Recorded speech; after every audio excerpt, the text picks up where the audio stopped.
Hi, welcome to Secure the Seat. My name is Minda Harts, and you're here having lunch with me on LinkedIn Live. I am so excited for my guest today, Mr. Rudy Johnson, who's the president and CEO of the Neighborhood House Association.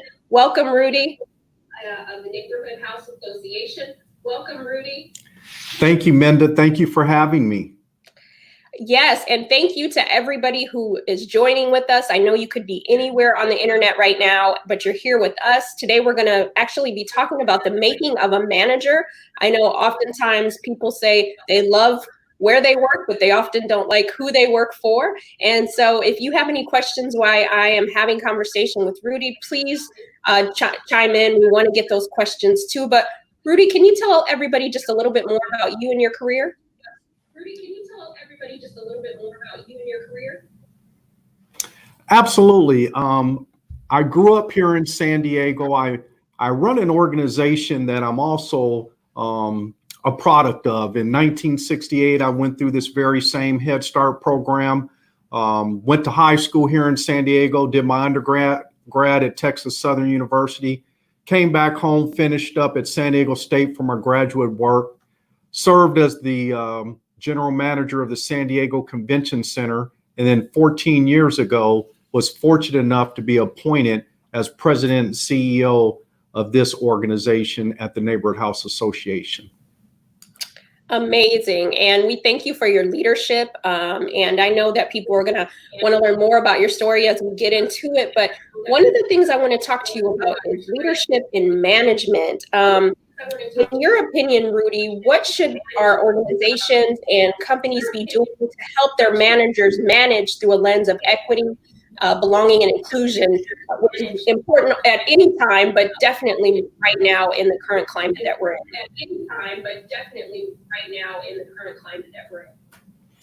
Thank you for that question. And let me just clear a couple things up. Number one, being an executive is different than being a manager. In my opinion, being a manager is more technical in nature. You're technically sound, you understand your craft, you're laser focused on your craft, but your political acumen, your community engagement, your fundraising skills, they may be lacking. That's what transitions you into an executive level individual. And so from an executive perspective, I believe the buck stops with you. As the president and CEO, I set the trajectory of this organization. It needs to be bred inside of my DNA. I need to open my arms, and I have to welcome all comers that are coming in through our doors and wanting to go to work for this organization. So I think it has to be organic, and it's set. The vision is set at the top in that leadership seat. Absolutely. You said something really critical, that it starts at the top, Rudy. And, we have a lot of people in the audience who they may not be in the executive suite right now, but they aspire to be. Are there any tips that you might give them on tools they can start digging into to invest in themselves, to take themselves to the next level in business? No, absolutely. And let me say this, I'm really glad to see more people of color aspiring to sit in the executive suites across the country. I think we do well preparing our youngsters and next generation leaders for the workforce, but not necessarily for the C-suite. So here are three things you can do right away. Number one, hone in on your writing skills and your ability to speak. Toastmasters was very kind to me. I'm a CTM. I highly recommend completing the Toastmasters cycle, number one. Number two, take on some of these tough assignments. Oftentimes when you feel like there's no movement inside of an organization, these special assignments will pop up, and you shouldn't be afraid to take on a special assignment that has a very high risk level, but a very high payoff in terms of reward if you complete. And then the third thing is to ensure that you're boning up on things like budget management, learning, meet and confer issues, and really getting outside of your comfort zone in terms of what you were absolutely trained on and embracing a broader skill set, if you will. So when you get to the competition table, you're able to articulate your body of work. I am so you are after my own a businessman after my own heart, because I tell we talk all the time about investing in ourselves, and so thank you for talking about some of those things like public speaking in our writing.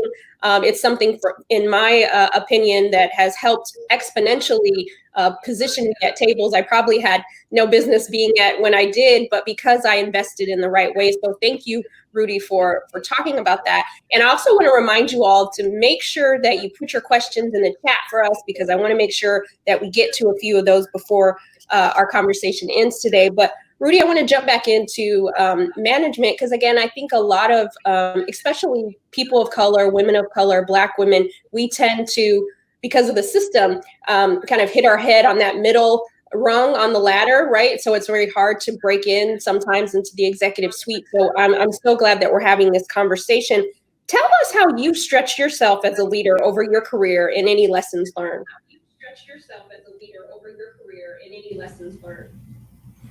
Yeah, thank you. You know, oftentimes you have to be vulnerable to really move forward. 14 years ago, when I sat in this chair, I was 39 years old. You know, you can do the math. I'm long in the tooth now, so do the math on that. But I was 39. From a technological perspective, I had everything, right? I understood it. I understood the global picture. I didn't have the chops to raise money. This requires you to raise millions of dollars a year. And in order to raise millions of dollars a year, you have to put together events that can help you get to that mark. You have to be able to go out and articulate the future of the brand, your vision, and you need investors, lastly, to really invest in you as an individual and your vision for the organization. I did not have that complete package at 39. At almost 55, I'm very comfortable doing that. In fact, I can talk all day about this organization. Another thing I would say is you have to be vulnerable in that you have to let some things go. I came by way of the operational world, so I like to get my hands dirty, so to speak, in the business arena. And I have a hard time letting the operation go because I did everyone's job. And so I'm always walking around the agency. They'll tell you probably one of my faults is that I'm in everything all the time. So to be a good leader, you got to hire good folks, let them do their job, and then evaluate them from there. Well, I love that you're self-aware. At least you know, right? You know that you like to be involved in different things. And so I think that's important. And that vulnerability piece, I want to touch on just that part just a little deeper. I think a lot of leaders, they say, oh, lead with empathy, lead with heart, but it doesn't always make the connection to the vulnerability part, especially during COVID-19. Why do you think leading with vulnerability is important?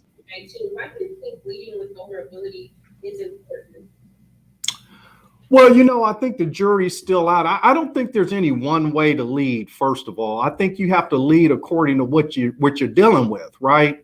So when you go in the kitchen, you know, it takes different ingredients to make different things. So my analogy is, depending on what I'm cooking up in the kitchen, I have to use a different recipe. And individuals are different. Some individuals really, really love you to compliment them all the time. Some individuals only want you to compliment them by way of compensation. You don't have to speak to them, just show them the money. And then there are some that they really don't want you to talk to them at all, just evaluate them at the end of the year based on their work and their product, right? And so that's the same thing when you're dealing with an organization as a whole. And what I try to do is not so much, you know, kind of lead from the heart and be vulnerable. What I try to do is assess the need of the organization at a different moment in time. Who knew a year ago that I would be managing through a pandemic, right? I mean, and so you just have to be nimble and able to adjust as circumstances arise.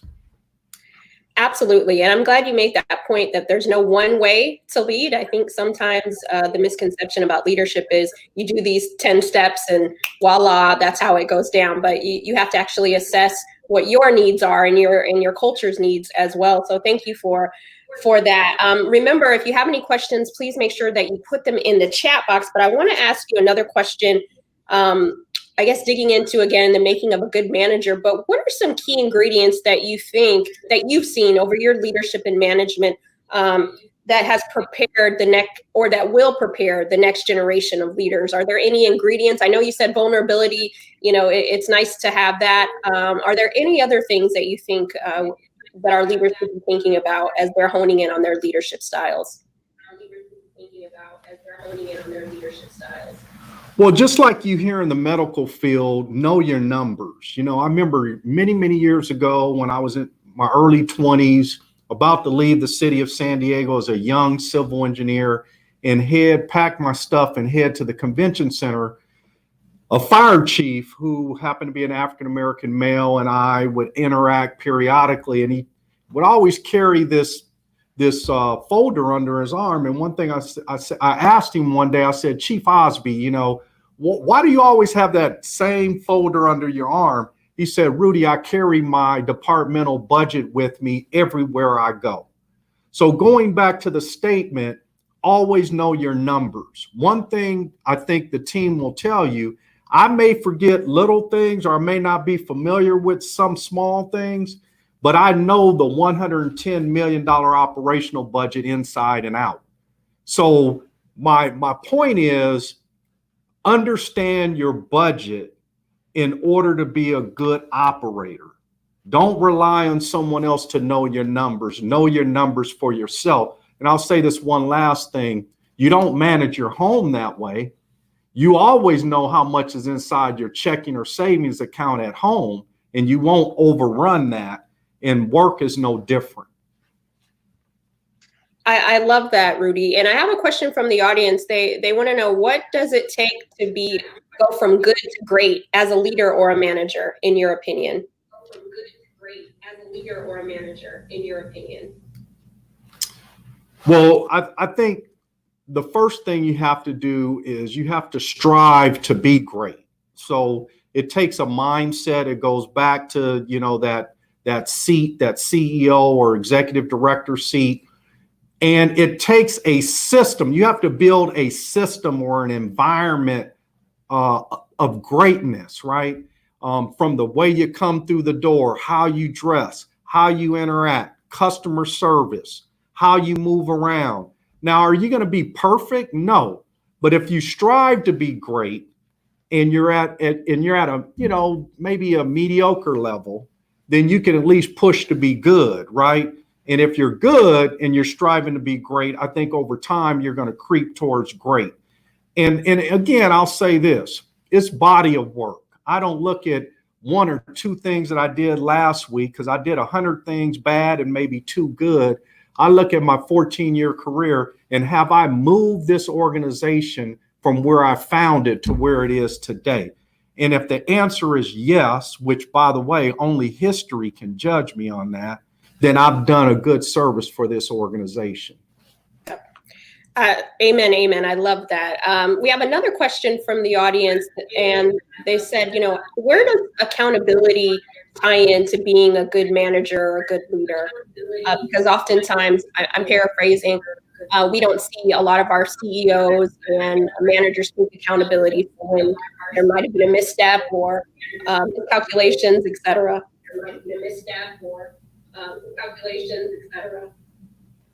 Well, I think accountability starts with the man or woman in the mirror, first and foremost. I don't have anyone to blame for my journey other than myself.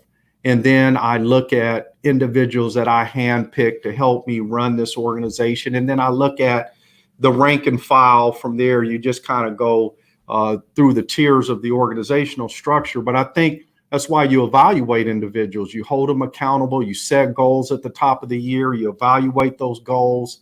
And when things are bad, I tell everyone, call me. When things are good, give the staff the credit. Because my mother has a saying, You know, she's 74 years old. And she'll call me with stuff every day, by the way. And she says, son, I'm giving away stripes at this point in my life. That's how I feel at this point in my career. I don't need to have the credit. I don't need folks to be calling my name. I think if the brand is doing well and we're doing well as an organization, you're going to get your credit as the number one individual. But I think you need to give that credit to those individuals that are on the front line fighting for the organization every day. And that's what I try to do. I love that. Mom knows best, right? Again, thank you all for joining us today. That's right.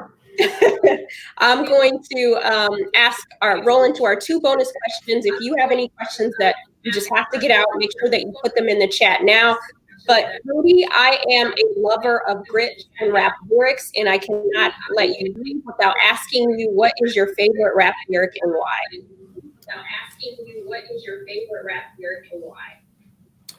Only God can judge me, Tupac. And, you know, for obvious reasons, man can't judge me. Only history can judge my tenure here. God will judge me as an individual at the end of the day. And so that's what I'm focused on. Tupac for the season, it works. And I love that. And we all have to have our accountability, and I appreciate that. And being in California, you know, I definitely, being a native of California, I appreciate Tupac. So thank you for that lyric. And the last question I want to ask you is, for our leaders listening and watching, what is one tip you could offer them to help make the workplace better than we found it?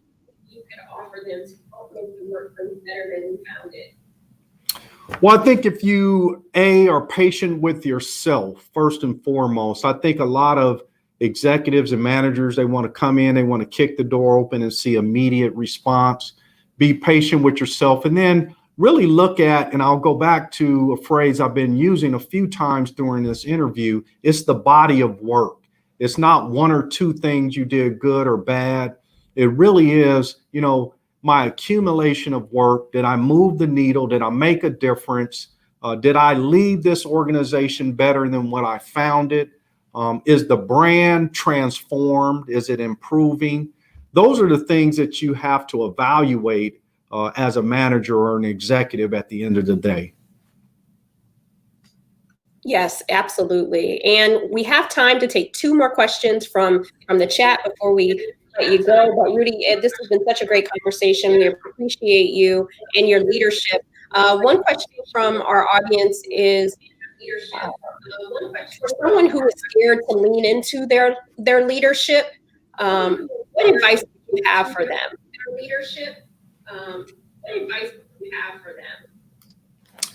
Well, I would say the first thing you probably want to do is evaluate whether or not you want to be a leader, right? Because if you're not sure you want to be a leader, then it's okay to say this is not for me.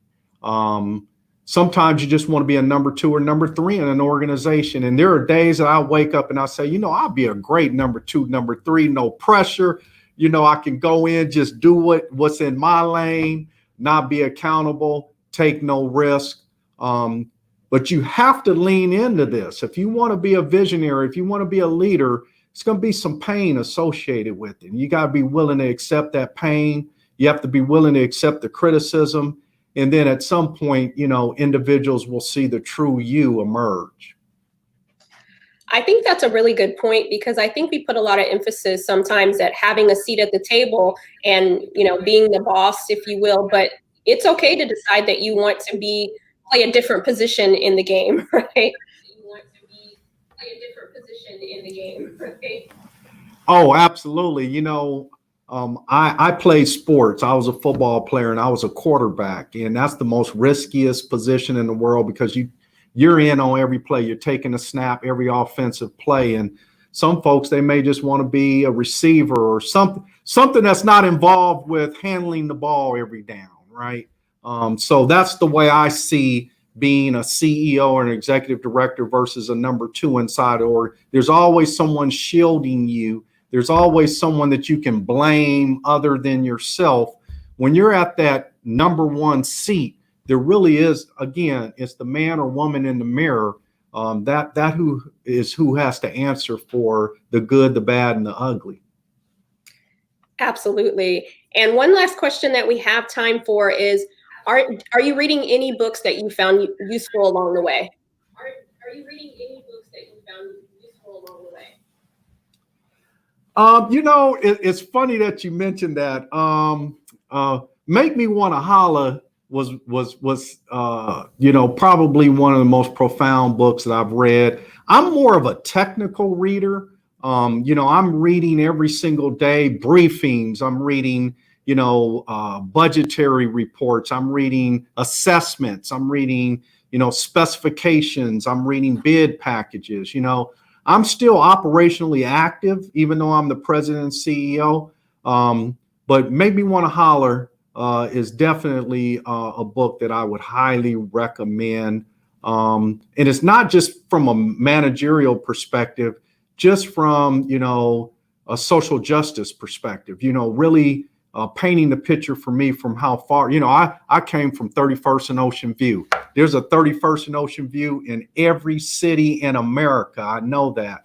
And to go from there to sitting here with you and giving an interview, that's what Make Me Want to Holler is all about. I love that. So definitely check that out. And, Rudy, we appreciate your leadership. We appreciate your time dropping gems on us today. I know the chat has been blowing up, so thank you. How can people support your work or find out more about how to support the work that you're doing? Thank you. Neighborhoodhouse.org. Drive to our website. Look at our 24 different programs under a continuum of care and make a donation. We would love to have your support. Thank you. Absolutely. And I'll make sure that I drop that information in the replay so that we have it. But part of securing our seat is making that we support others, because success is not a solo sport. Again, thank you, Mr. Johnson, for your time today. Thank you to all of you who took time out to have lunch with us here on LinkedIn Live. Please share the recording with other leaders, and let's keep securing our. Have a great day. Leaders, and let's keep securing our. Have a great day. Thank you.